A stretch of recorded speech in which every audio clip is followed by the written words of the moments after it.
May buntag mga paps. So karong buntaga kaupod ko na akong anakis yan. Punta kami sa payong-payonghan na hindi tiyo. Bani? Punta kami sa dagat mga paps. Sa Dalampasigan dito sa tabing baybay. Malayo ang tanaw, iniisip ang buhay at mga bagay-bagay. Pinapaliguan. Ayan, ganda oh. Hey! Ganda ng ano, sakto sa laki ng dagat mga paps. Rigo pa ako niyan. Ang sariwang hangin.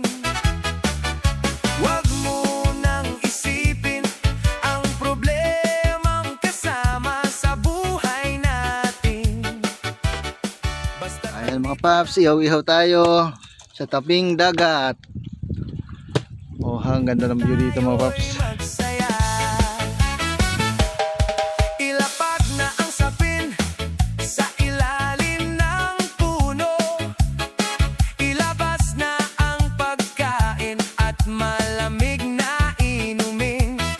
Simpleng inihaw na isda ang ulam natin. Tawanan at kwentuhang walang humpay. Sa ganitong takbo, lahat ay masaya at sama-sama.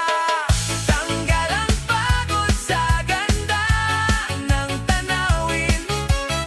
Parang niyayakap ang puso ng bawat hangin. Dito sa tabing dagat, kahit anong bigat ng mundo, biglang napapawi.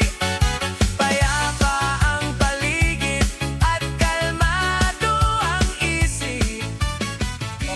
Sinugbang balinghoy. Tapos sinugbang isda. No? Gusto kong itigil ang mundo.